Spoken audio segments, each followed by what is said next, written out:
To my job tour video, I will be presenting on Anna Cavalieri's internship over the summer. So my internship is at an Atlantic City hotel and casino, which is Harrah's Resort Atlantic City. It's right on the marina, and Harrah's provides a gaming, hotel stay, nightlife, dining, and entertainment experience. So basically, all you need in one stay. My position is the table games intern. My main game is blackjack. Another I have is three card poker, and I'm currently learning more right now. So some of the carnival games, roulette, and some craps, but craps is pretty tricky, not gonna lie. Later on in the summer, for my supervisor level position of the internship, um, I will be shadowing a floor person, learning the system, and then potentially flooring certain days. So, working on special projects as well with my direct supervisor, which is the shift manager.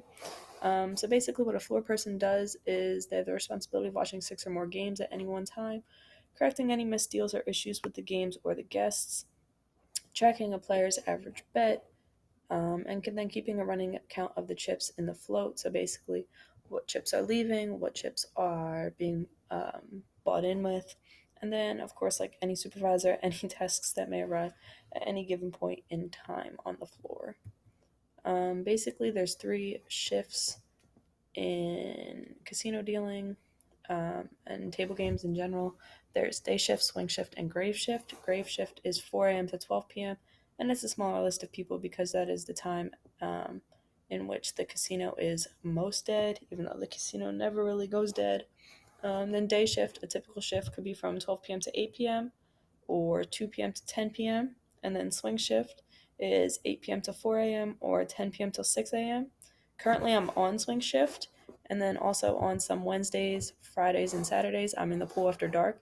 There's 5 blackjack and 1 roulette table. That shift is from 9:30 p.m. to 5:30 a.m. And then day shift, there was also a day pool, which is a Friday shift from 2 to 10, and then a Saturday shift from 11 a.m. to 7 p.m. When I first started last summer, because this is a 2-year internship, um, last summer I was on day shift, and currently I am on swing shift. So nighttime. So I see the sunset and then the sunrise. A typical schedule has the start time and your pit assigned and which night you're assigned to. The different pits are equivalent to different types of games. So pit 10, I'm a dealer, and then the DLR, because you could also be a dual rate or a floor. But pit 10 is the pool. Pit 7B is the back half of pit 7, so those tables open and close as the volume is needed. Pit 7 is just blackjack. Those stay open 24/7. And then sometimes on my schedule, you'll see pit 7A, which is the carnival games.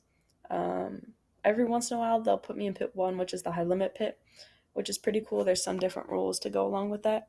And then you have to clock in exactly 4 to 5 minutes before your start time of your shift. So you could tap on the table and relieve the person from the prior shift. But since there's no phones allowed in the pits or near the games at all, this is the closest I have to some kind of like clock in or like schedule wise or like actual information regarding the shifts. Um, so the main pits, again, I can't really have my phone. So these are just pictures offline. And they are not copyrighted. But this is a picture of Harris somewhere in the Midwest. But that's what a typical pit looks like.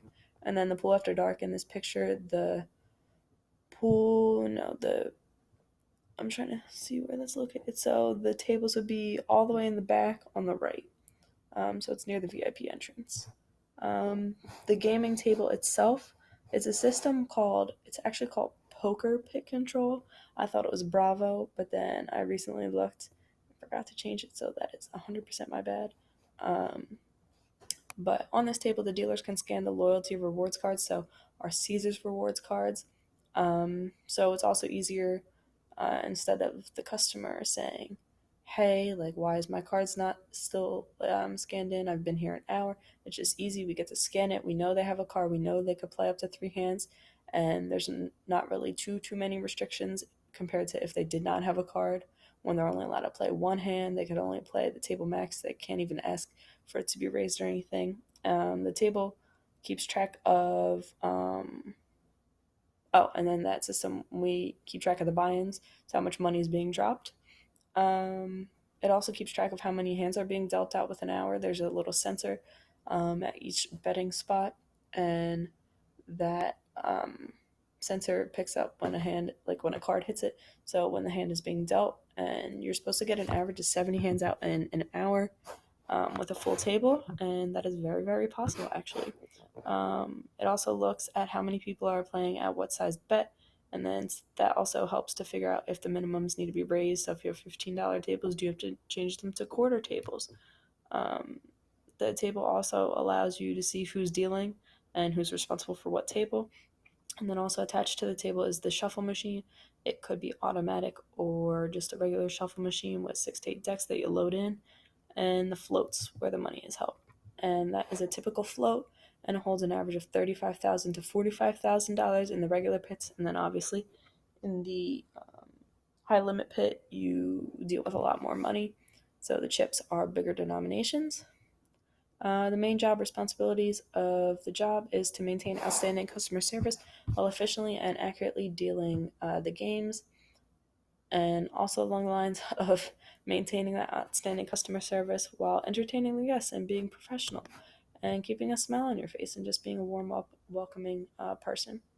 To also uphold the commitment to guests, the surrounding communities, and the environment, and fellow employees through honesty and integrity. That's basically Caesar's Entertainment, the corporation. They're like motto into one almost, um, to communicate clearly and concisely through all levels of the department.